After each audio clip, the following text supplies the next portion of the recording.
totoong drug smuggling man sila, they should be prosecuted in court. And if convicted, they should serve sentence in jail. Hindi ko pipigilan yan. Kung anak ko, kung totoo. Ngayon, yung narration dito ni ko kilala itong taong to, forgot his name. Your Honor, if there is an iota of truth, iota lang, baski konti lang, you can find out, may nilagay siya ng records. Now, I'm willing to execute an affidavit or kayo na lang to summon the banks pursuant to my waiver. Kung may totoo lang baski isa, I will hang myself in front of you. Ang war on drugs ng mga nakaraang administrasyon. Have you taken your oath, former Senator Trillanes? Please administer the oath first of Senator Trillanes before we ask him questions. Please raise your right hand. Do you swear to tell the truth, the whole truth, and nothing but the truth in this congressional inquiry? So God may help you. The oath has been administered, sir. Okay, thank you, Comsec. Please proceed, Congressman Bong Teves. According po kay former Senator Trillanes, sinabi po niya na piki ang war on drugs nung panahong administrasyon ni former President Duterte. May I ask to former Senator, bakit po niyo sinabi na piki ang war on drugs? Ang statement po na yon na peke po ang war on drugs ni Duterte noong nakarang administrasyon. Ito po ay bunga nung nakalap namin na impormasyon at ebidensya nung kami ay nag-iimbestiga nila Senator Laila de Lima at dun sa aming sariling pagkalap na impormasyon at base na rin dito po sa testimonya, Mr. Chairman, ni Arturo Las Cañas sa ICC na naisumiting niya at nagkaroon na rin ng kopya dito po sa Quadcom at doon sa kanyang video sinabi niya po na ginagamit lang ang war on drugs ni Duterte para takutin ang sambayan ng Pilipino at takutin ang iba't ibang sektor ng lipunan para hindi siya paghinalaan dun sa kanyang sariling involvement sa illegal drugs. Kaya nga siya na-mention po na siya ang Lord of all drug lords. Ito po ay sinabi niya na mga kasabwat ni Duterte ay sina Michael Yang, Charlie Tan, Sammy Uy. At ito po si Michael Yang ay ayon mismo sa report ni Colonel Acerto na dating Deputy Director of the Drug Enforcement Group of the Philippine National Police. Sinumitin niya yung report tungkol sa involvement ni Michael Yang. Dito naman po, dun sa sinasabi niyo po, Mr. Chairman, na si Jimmy Guba na Customs Intelligence Police, sinasabi niya na si Michael Yang ang involved doon sa magnetic lifters na shipment. Ngayon po, lahat po yan ay nakalap namin. Pero ngayon po, kung dahil po doon, tinignan namin kung ano yung ebidensya na pwede naming malink ito. Kaya nga po, binalikan namin yung mga bank accounts na nakalap namin kay Duterte noong 2016. Tinitignan namin kung merong mga pumasok na pagkapirahan dito po sa kanya. At doon nga po kami nakakita na mga deposito sa mga accounts ni Duterte galing po dito po sa grupo ng mga drug lords na ito. At kung papayagan po, Your Honor, meron po akong Gusto niyo malaman kung magkano sila per hearing? para po makita po nila kung ano yung sinasabi ko na money trail, paper trail dito po sa drug proceeds ni Mr. Duterte and his family. How many minutes will be your presentation? Ano Pwede lang po po yan? bang, 5 slides lang po ito, pero I will focus on the last slide lang ho. Sige, Mr. Chairman. Sige, go ahead, Mr. Trillanes. So, ito po ang sige, doon po sa mga unang slides muna. Ayan. So, ito po yung mga bank accounts na nakalap ko po ito noong 2016. Tapos, ito po ay na-validate na ng Ombudsman na kaparehas nga nung naisumite ng AMLAC sa kanila. Kaya, ano po tayo? Kumpiyansa po tayo sa provenance nitong dokumentong ito. So, sige po, next slide. Ito po yung mga iba't ibang mga pumasok na pagkapirahan kay accounts ni Duterte. Tapos, sige po, next slide. Ayan. So, ang total po ng mga credits na pumasok ay 2.4 billion. No? Ngayon, kung ano talaga yung actual total, malalaman po natin yan pagka binuksan po yung accounts. Ngayon po ito, no? Ang pagkakamali po ni Mr. Duterte nung nagtatago siya ng pagkapirahan ay ginawa niyang joint account yung kanyang anak na si Vice President Sara Duterte. Kaya ito po ay alam po naman natin na exempted sa bank secrecy law ang impeachment. So, lalabas po yan lahat. Sige po, next slide. Ito po yung last slide. No. Dito po, meron po, ito pong mga transactions na ito, meron pong kay Vice President Sara, meron po kay Duterte, meron po kay Baste Duterte, meron kay Pulong Duterte, at meron po kay Hanilet Abansenya. Ito pong mga ito ay mga manager's checks under their name na ang origin po ng account ay yung isa dun sa mga drug lords na minention ni Las Cañas na si Sammy Uy. Ito po, ano ito?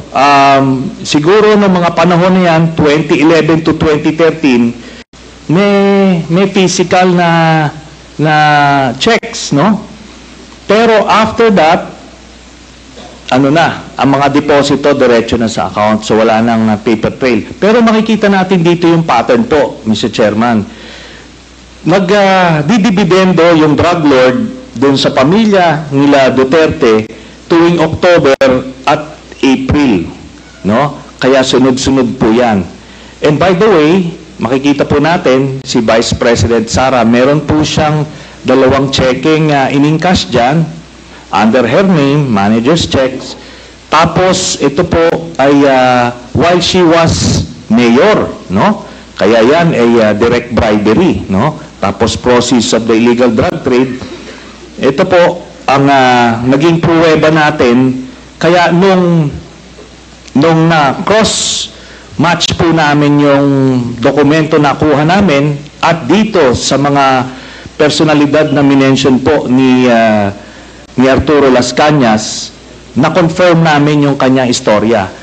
Nakita niyo po dyan, si Duterte, pareha sila ng amount na in-encash, no? Tapos, itong mga anak, sila Baste Duterte, ayan po, tagte 10 million every 6 months. Kay Pulong Duterte, meron din.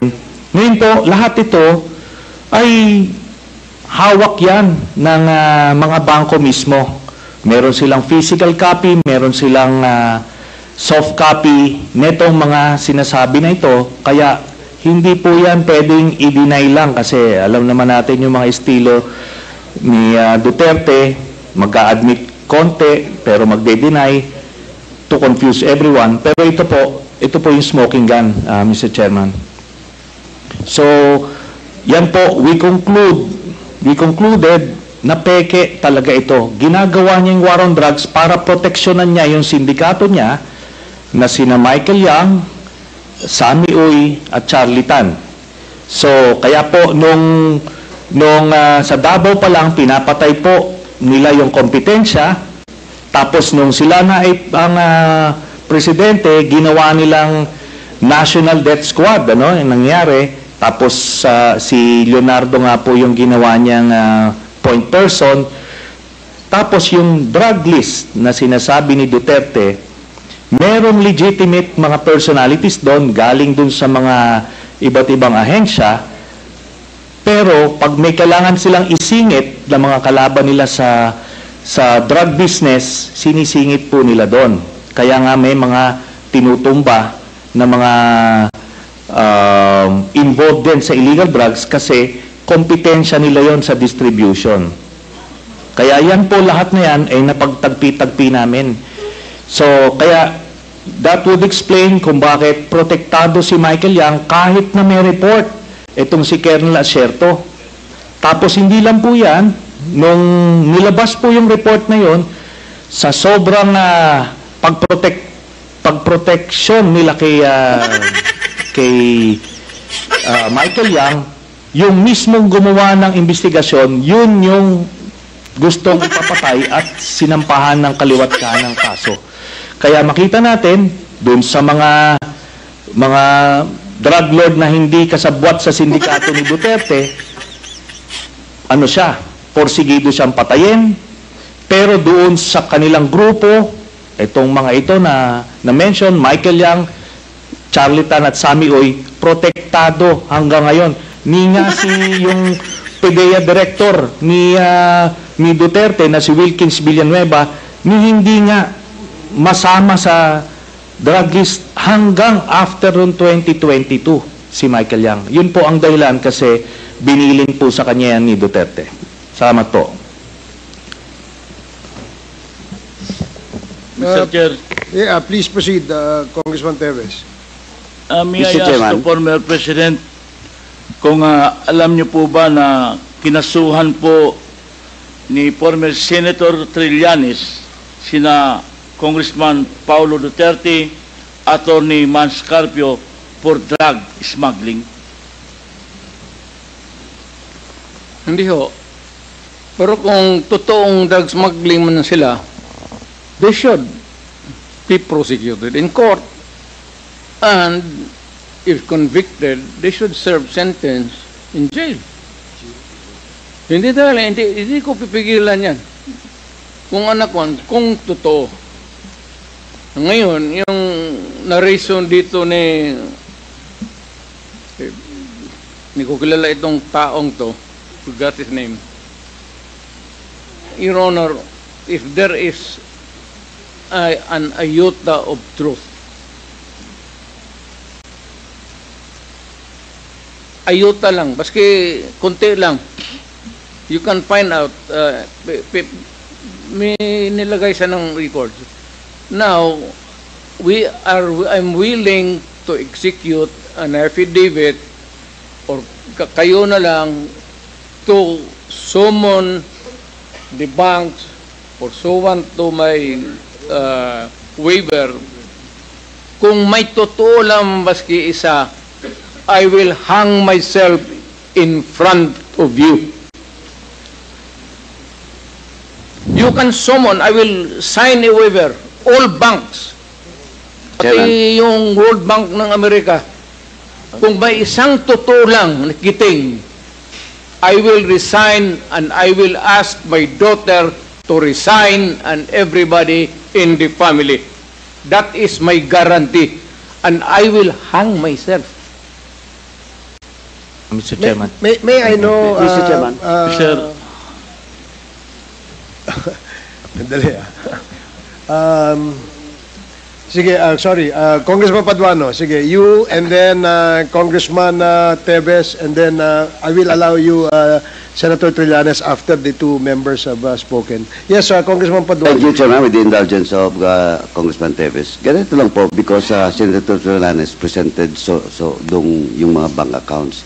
May I ask this good former senator, how did you acquire these documents, bank documents? Nung campaign po noong 2016, meron pong nag-abot sa aming opisina na ang pangalan po niya ay Joseph De Mesa, in-identify niya. So sinabi niya, meron siyang mga dokumento na pwede namin tignan. So kampanya po yon, hindi po namin nabigyan ng atensyon until siguro a few weeks after, nakita ko po, yun pong nandoon, iba't ibang accounts. Then, chinek namin, binalidate po namin kung totoo yun, no? So, may mga nagdeposito po na doon sa iba't ibang accounts ni Duterte. Tapos, totoo nga, legitimate po. Then, nung kampanya, nilabas ko po ito at inamin mismo ni Duterte na totoo daw kasi una, dinideny po nung kanyang spokesman, but eventually, nung na-corner na siya, inamin niya, no? Tapos, hinamon din niya po kami na magbibigay din siya ng waiver. It's the very same dare na sinasabi niya ngayon, o bluff na sinasabi niya. At ano po, ako po ay nagpakita dun sa BPI branch na yon sa Julia Vargas, pero siya po hindi sumipot. Ang sumipot sa kanya, itong si Panelo. Ngayon si Panelo, wala pong dalang waiver.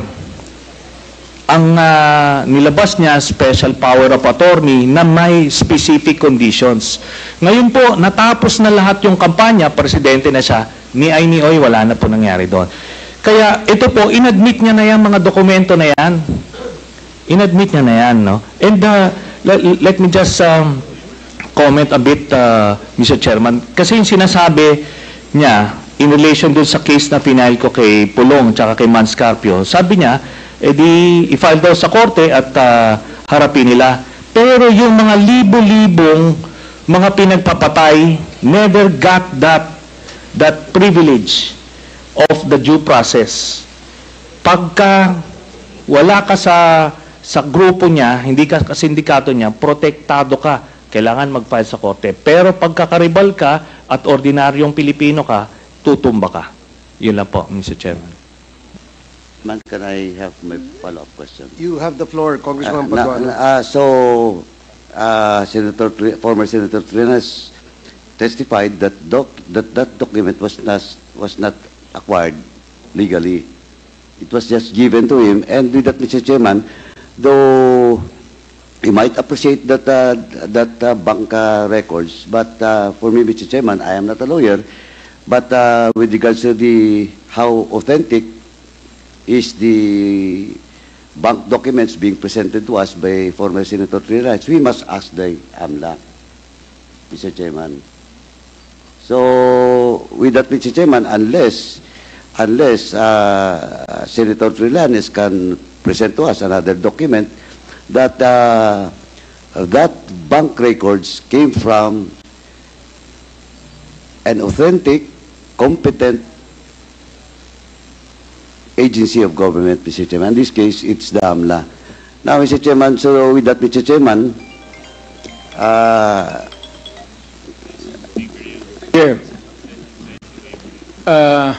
this is a very serious accusation. So, Mr. Chair, Mr. Chair, Congressman point of order. Paduano has the floor, but with the Yes. indulgence of No, I think the chairman has ruled a while ago the sequence of those people present in this hall to answer. okay. I think we must follow that, Mr. Chair. Thank you for reminding the chair, Congressman Acop. Now, Congressman Paduano, please proceed if that is your last. I am sorry, I thought that you were tapos na. Thank you, Mr. thank President. you, Mr. President. Anyway, Mr. President, now with that, Mr. Chairman, and the former President has, a while ago, has a commitment to waive his right with regards to all the bank accounts that was mentioned by former Senator Trillanes. Now, Mr. Chairman, pwede naman parallel yan. Unlock at the same time, yung waiver if the former president will sign a waiver with regards to all those bank accounts. Thank you, Mr. Chairman. I will sign it, the document, tomorrow. And I will hand it kasi magagawin pa ng abogado. But I said, if there is an iota of totoo yung sinasabi, I will hang myself in your presence. I will invite you all to be a witness. Okay, thank you. Mr. Chairman. Congressman Paduano, si Congressman Bong Teves, and then I will allow former Senator Trillanes after Congressman Bong Teves. Thank you, Mr. Chair. My last question. Siguro naman, first, Mr. President, lahat po na tinanong ko po sa inyo ay galing po yan kay Mr. Jimmy Guban. Not for me. At kasi po ay na-invite na natin siya rito bilang isa sa mga resource person sa mga naunang hearings. And then, may I ask Mr. President, for my last question, given na po na na-acquit si former Senator Laila de Lima sa mga kaso niya tungkol sa drugs, as now, Mr. President, naniniwala pa rin po ba kayo na si former Senator de Lima ay queen of all drugs lords? Sir, I go by what is the reality of the day. Pag sinabi ng korte, inosente si de Lima, inosente si de Lima. Wala tayong magawa dyan. Kung magsabi ang korte, guilty si Duterte, wala rin kayong magawa dyan. That's a democratic process. Ibig sabihin po, nagkamali tayo ng pag-akusa kay former Senator de Lima. Thank you very much, Mr. Chair. Okay, former Senator Trillanes, you are now recognized. Maraming salamat, Mr. Chairman. Mr. President, after the former Senator, the Chair will recognize you po. May I be given... Yes. Going to the bathroom? Okay. We'll have a 2-minute suspension. I'm sorry. Hearing resumed. Mr. President, you will be reacting to the Yes, sir. query. Sabi, de Lima na-acquit? Yes, ang tanong natin kanina is, ang na-acquit po si si Senator de Lima at sinasabi po ni former President na kung ano ang hatol ng batas ay 10 ang masusunod. Ibig sabihin, nagkamali po ba ang ating dating Pangulo sa pag-akusa kay former Senator de Lima na siya ay isa sa mga queen ng drug lords? Sir, saan mo narinig yan? Bigyan mo ako ng kopya. Saan mo narinig yan? A recording or a newspaper. Pangalawa, sir, nakalimutan ko na tuloy ang iksuhin.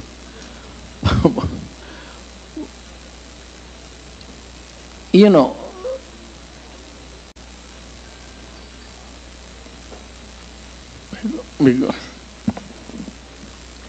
Do you need, Mr. President, a moment to... I'm just collecting my mind, sir. Okay, go ahead. Naipon na kasi. We'll give you time, Mr. President. For the meantime, the Chair would like to recognize... May I Yes, ask sir. for a recess of just 1 minute? Yes, we'll give you a 2-minute suspension. The hearing is suspended.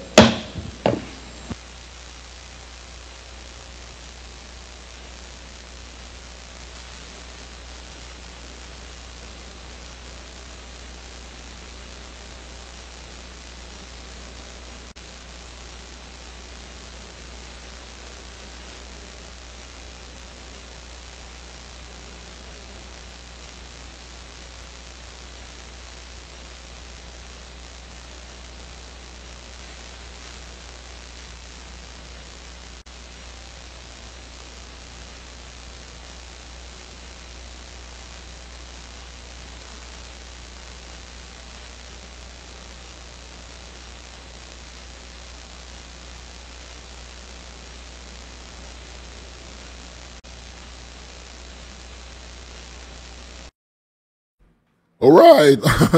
Mga kareaksyon, kumusta kailan dyan? Medyo malat ako ng konti ngayon.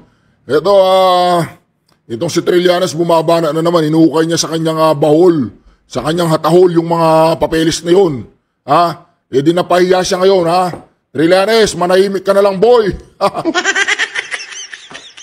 Ito namang si De Lima, ito namang si Teves. Hindi naman inakusahan ng Pangulong Duterte si De Lima Nadawit siya. Sino nagdawit sa kanya? Yung mga nasa loob ng bilibid, no? Hindi naman ang Pangulong Duterte. Diba? Kaya kung maglilinis sila, maglolondre sila ng kanilang mga sarili dito, ayusin nila.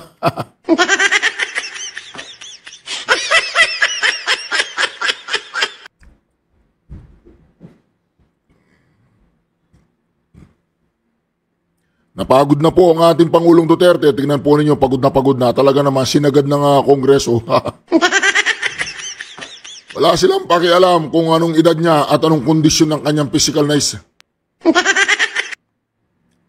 Alright. Yes, Your Honor. Hearing resume. Nalilito na ako kung anong sabihin ko.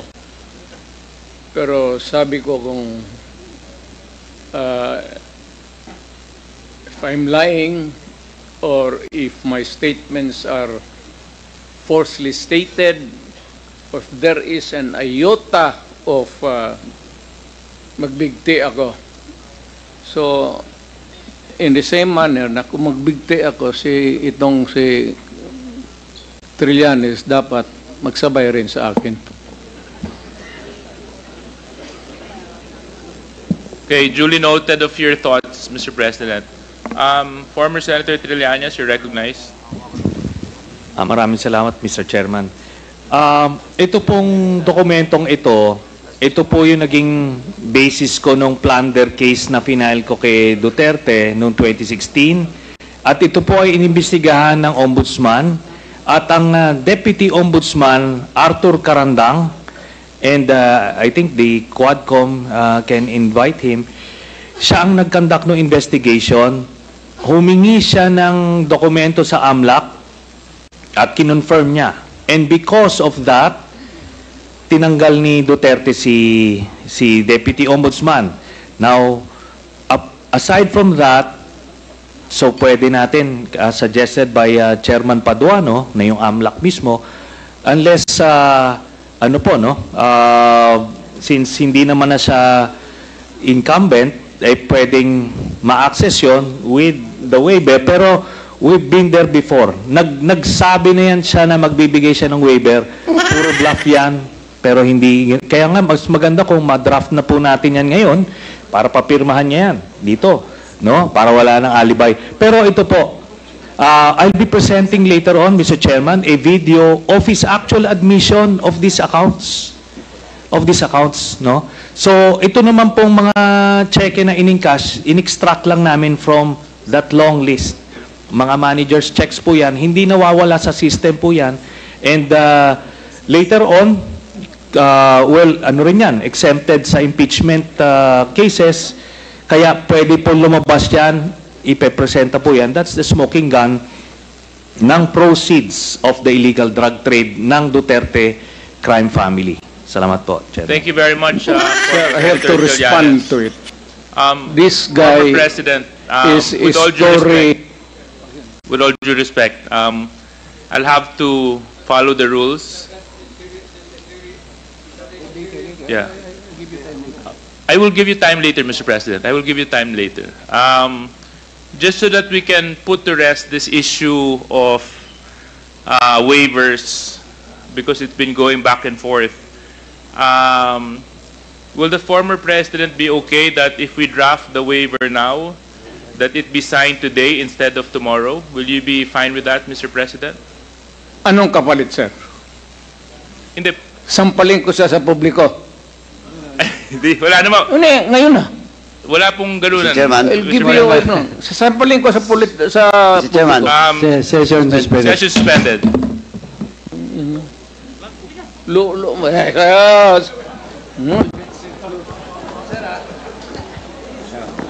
It's okay.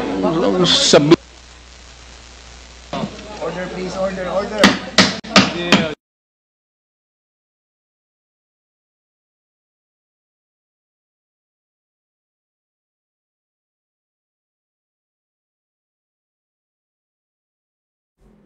So yun po mga ka-reaction, no?